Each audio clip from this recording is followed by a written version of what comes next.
ఈవీఎంలను tampering చేయొచ్చని నిరూపిస్తున్నారు సాంకేతిక నిపుణులు. ఎన్నికల కమిషన్ దగ్గర ఉన్న ఈవీఎంలో పలు సాంకేతిక లోపాలున్నాయంటున్నారు టెక్నికల్ ఎక్స్పర్ట్ వేమూరి హరికృష్ణ.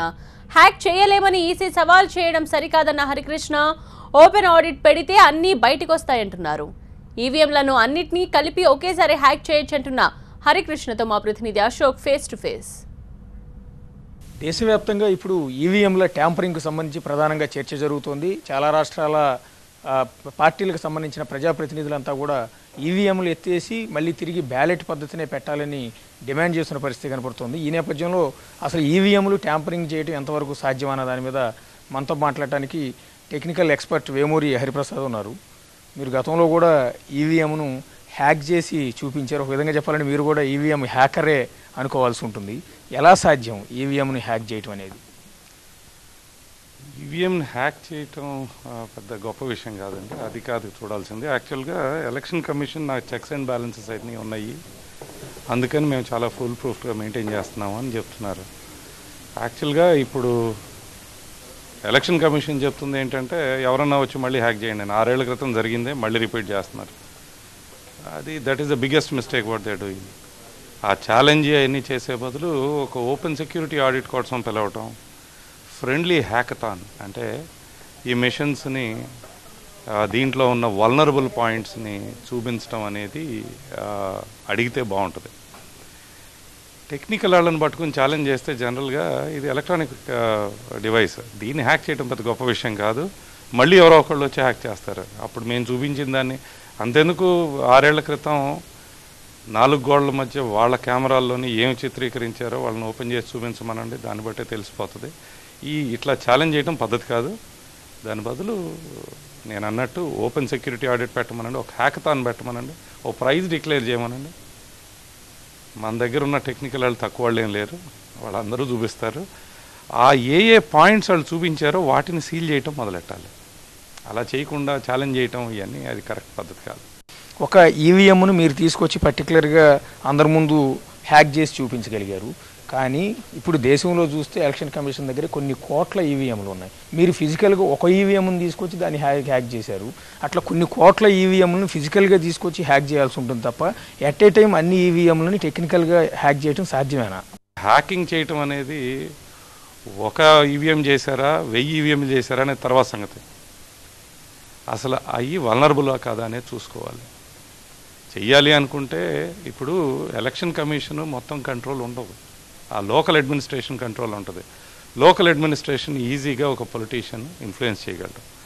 అతను చేయగలిగి ఒక క్రిమినల్ని కనుక వేర్ హౌస్లో పంపించడం అంటూ జరిగితే అది పెద్ద సమయం పట్టదు.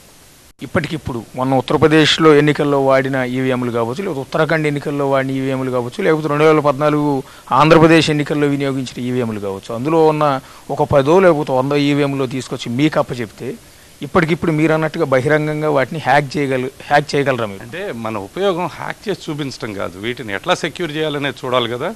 డెఫినెట్గా హ్యాక్ చేయొచ్చు, కానీ ఇది ఫుల్ ప్రూఫ్ ఎలా చేయాలి అనేది మనం ఇదవ్వాలంటే ఎలక్షన్ కమిషన్ లాంటి అత్యున్నత స్థానంలో ఉన్న ఒక సంస్థను మనం బ్లేమ్ చేసే బదులు దాన్ని స్ట్రెంగ్థెన్ చేయడం కోసం ఏం చేయగలము అనేది చూద్దాం. వాళ్ళు ఫ్రెండ్లీగా రమ్మనండి, ఫ్రెండ్లీగా హ్యాకథాన్ పెట్టమనండి, చేసి చూపించవచ్చు. కానీ ఈ ఛాలెంజ్ చేయడం తప్పు. ఈ లోకల్గా ఉన్న క్రిమినల్స్ని తట్టుకోవటం అంత తేలిక కాదు. ఇంతమంది పోలీస్ వ్యవస్థ ఉండి కూడా దొంగతనాలు జరుగుతున్నాయి. ఎందుకు? దొంగ అనేవాడు ఎప్పుడు ఎక్కడెక్కడ లూప్ హోల్ ఉందా అని ఎతుకుతూ ఉంటాడు. మనం చూడాల్సింది అదే, ఎన్ని లూప్ హోల్స్ ఉన్నాయి దీంట్లో. వీళ్ళు ఏదైతే చెక్ పాయింట్స్ అని చెప్తున్నారో, ఏది మల్టిపుల్ చెక్ పాయింట్స్ ఉన్నాయని చెప్తున్నారో, ఆ చెక్ పాయింట్స్నే ఓపెన్ చేద్దాం. ఓపెన్ చేసి దాచిపెట్టుకుని ఉంచాల్సిన పని లేదు. ఇదిగో మా ఇన్ని సెక్యూరిటీ మెజర్స్ ఉన్నాయి, వీటిని బ్రేక్ చేయండి అనండి. ఫ్రెండ్లీగా హ్యాకథాన్ పిలవండి. అప్పుడు యాక్చువల్గా క్రౌడ్ సోర్సింగ్ అవుతుంది. సెక్యూరిటీని బలపరచడం కోసం మన దగ్గర ఉన్న టెక్నికల్ స్ట్రెంగ్త్ని వాడుకుని ఈ ఉన్న ఈవీఎంస్ని స్ట్రెంగ్థెన్ చేయొచ్చు. We will become the role model of the country. అది కూడా వీటికి వీవీప్యాట్ పెట్టమన్నాం మనం. ఆ రోజు పోరాడింది కూడా ఏంటంటే voter verifiable paper audit trail. Machines తీసిపారేయండి, పేపర్ బ్యాలెట్కి రండి అని కూడా మనం చెప్పట్లా. Voter verifiable paper audit trail చేసినప్పుడు నేను ఓటు ప్రెస్ చేసిన మరుక్షణం నాకు కనపడుతుంది నేను ఎవరికి ఓటేసాను అనేది ఒక ప్రింట్ వస్తుంది. దాన్ని నేను యాక్సెప్ట్ చేసిన మరుక్షణం అది లోపల వెళ్ళి పడాలి. అప్పుడు నేను రేపు పొద్దున అనుమానం వ్యక్తం చేసినా తీసి వెరిఫై చేయొచ్చు. అలా చేయడానికి వీళ్ళు సిద్ధపడాలి. కానీ ఛాలెంజ్ చేస్తే పెద్ద సమయం పట్టదు. భారతీయులు చాలా టెక్నికల్గా చాలా స్ట్రాంగ్. ఈ మిషన్స్ని చీల్చి చెండాటం 2 నిమిషాల పని. భవిష్యత్తులో ఇప్పుడు మాయావతి డిమాండ్ చేస్తున్నారు, మొన్న ఉత్తరప్రదేశ్ ఎన్నికల్లో ఖచ్చితంగా ఈవీఎంలు ట్యాంపరింగ్ జరిగింది, ఏ ఓటు వేసినా కూడా అది బీజేపీకే పడిందని ఆమె ఆరోపణలు చేశారు. అంతకుముందు కేజ్రీవాల్ ఆరోపణలు చేస్తున్నారు. రేపు ఢిల్లీ మున్సిపల్ ఎన్నికల్లో కూడా ఖచ్చితంగా బ్యాలెట్ పద్ధతిని పెట్టమని కేజ్రీవాల్ డిమాండ్ చేస్తున్నారు. ఇట్లా ముఖ్యమంత్రి స్థాయిలో ఉన్నవాళ్ళు మాజీ ముఖ్యమంత్రులే డిమాండ్ చేస్తున్నారు. ఈ నేపథ్యంలో ఈవీఎంలు బెటర్ అంటారా, బ్యాలెట్ పద్ధతే బెటర్ అంటారా? ఈవీఎంలు తీసేయటం అనేది ఇంత సాంకేతికంగా ఇంత అభివృద్ధి చెందుతున్న దీంట్లో తీసేయమంటాం అనేది తప్పు. కానీ ఈ ప్రస్తుతం ఉన్న ఈవీఎంని కంటిన్యూ చేయటం, వీవీప్యాట్ లేని ఈవీఎంని కంటిన్యూ చేయటం కూడా ప్రజాస్వామ్యానికి ప్రమాదమే. ఎందుకంటే ఎలక్ట్రానిక్ ఓటేషన్ మనం ఏం ప్రోగ్రామ్ చేసామో దాన్ని బట్టి అది పనిచేస్తుంది. అది కళ్ళకు కనపడదు. ఒక బల్బును పట్టుకుని 10 సార్లు ఆపి ఆన్ చేసి ఎన్నిసార్లు ఆఫ్ ఆన్ చేసామంటే ఎవడని చెప్పలేడు. అంతే ఇది కూడా. అందుకనే voter verified paper audit trial అనేది ప్రజాస్వామ్యానికి ముఖ్యం. వీళ్ళు అది పెడితే అది డెఫినెట్గా ఈ టైప్ ఆరోపణలన్నీ చల్లబడిపోతాయి. ఇవాళ పంజాబ్ ముఖ్యమంత్రి కూడా ఒక స్టేట్మెంట్ ఇచ్చున్నారు, ఒకవేళ ఈవీఎం లాంటి వాటిని హ్యాక్ చేసే అవకాశం ఉంటే నేను ముఖ్యమంత్రి అవను కదా, కాంగ్రెస్ ముఖ్యమంత్రిని అన్నట్టు ఉన్నారు. ఇది గెలిచిన వాళ్ళకేమో ఈవీఎంలు దేవుళ్ళు, ఓడిపోయిన వాళ్ళకి ఈవీఎంలు దెయ్యాలు. ఇప్పుడు ఓడిపోయిన ప్రతి ఒక్కడు, నేను అదే మాట అన్నాను, ఇంతకుముందు ఓడిపోయిన బీజేపీ కూడా ఇదే మాట ఉంది. ఇక్కడ మేము కూడా గట్టిగా పోరాడాం వాటి గురించి. ఇప్పుడు కాంగ్రెస్ వంతు అయింది అంతే. కాబట్టి ఇది once and for all close చేయడానికి ఎలక్షన్ కమిషను మేమన్నట్టు సెక్యూరిటీ మీద ఆడిట్ అనేది పెడితే ఇది తొందరగా క్లోజ్ అయిపోద్ది. అంతేగాని దీన్ని ఇంకా ఓపెన్ పెట్టి ఛాలెంజ్ చేయటం అనేది మాత్రం నేను హర్షించను. సార్, ఇప్పటికీ కూడా ఎట్టి పరిస్థితుల్లో ఈవీఎంని హ్యాక్ చేయడం సాధ్యమే అనేది టెక్నికల్ ఎక్స్పర్ట్ వేమూరి హరిప్రసాద్ చెప్తున్నారు. గతంలో ఇదే ఈవీఎంని హ్యాక్ చేయడం ద్వారా ఆయన్ని పోలీసులు అరెస్టు కూడా చేశారు, ఆయన మీద కేసు కూడా నమోదు చేశారు.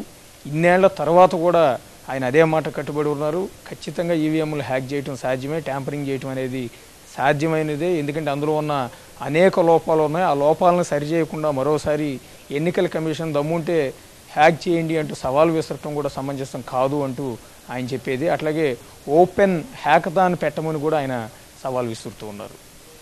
కెమెరా పర్సన్ సుధీర్తో కలిసి అశోక్ టీవీ 9 విజయవాడ నుంచి.